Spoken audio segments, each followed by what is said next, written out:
Talapady toll ಗೇಟ್ನಲ್ಲಿ ಸ್ಥಳೀಯರಿಗೆ toll ವಿನಾಯಿತಿಯನ್ನು ಮತ್ತೆ ರದ್ದುಪಡಿಸಿರುವ ಕ್ರಮವನ್ನು ಖಂಡಿಸಿ ತೀವ್ರ ಹೋರಾಟ ನಡೆಸಲು ಸರ್ವ ಪಕ್ಷಗಳ ಸಭೆಯಲ್ಲಿ ತೀರ್ಮಾನಿಸಲಾಯಿತು. ಕಳೆದ ಕೆಲವು ದಿನಗಳಿಂದ ಟೋಲ್ ವಿನಾಯಿತಿಯನ್ನು ರದ್ದುಪಡಿಸಲಾಗಿದ್ದು ಹಾಗೂ ಖಾಸಗಿ ಬಸ್ಗಳು ಪ್ರಯಾಣಿಕರನ್ನು ಟೋಲ್ ಬಳಿ ಇಳಿಸುತ್ತಿದ್ದು, ಇದರಿಂದಾಗಿ ಪ್ರಯಾಣಿಕರು ತೀವ್ರ ಸಮಸ್ಯೆಯನ್ನ ಅನುಭವಿಸಿದ್ದಾರೆ.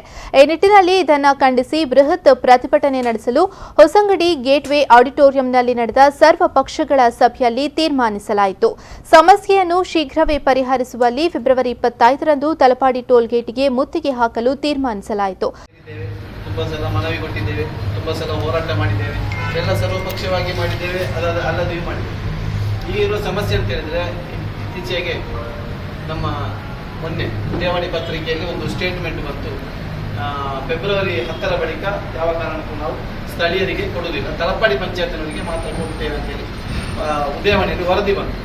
ಆಗ ಕೂಡಲೇ ನಾನು ಸಂಬಂಧಪಟ್ಟವರಿಗೆಲ್ಲ ಫೋನ್ ಮಾಡಿ, ಹರಿಶ್ಚಂದ್ರ ಅವರು ಕೂಡ ಅವತ್ತಿದ್ರು, ಅವರಿಗೆ ಅದನ್ನು ಓದಿ ಹೇಳ್ತೇವೆ, ಹರೀಶ್ ಅವರು ಮನವರಿಕೆ ಮಾಡಿ ಏನಾದರೂ ವ್ಯವಸ್ಥೆ ಮಾಡಬೇಕಂತ ಹೇಳಿದ್ರು.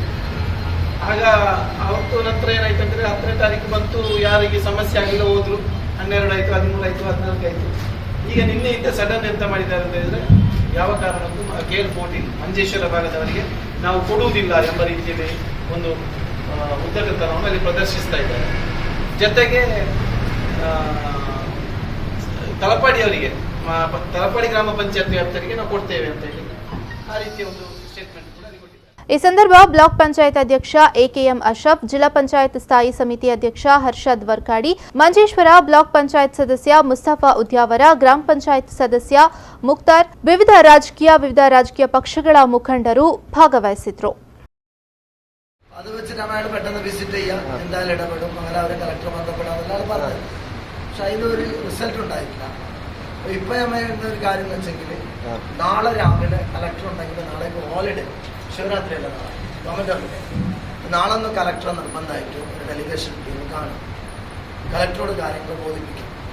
ഏറ്റവും റിസൾട്ട് ഉണ്ടാവുന്നത് കളക്ടർ ആ സ്പോട്ടിലേക്ക് ഒരു വിസിറ്റ് വേണം. ഒന്നിനെ കൂട്ടിയിട്ട് ബസ്സിന്റെ കഥ പറയുന്നു.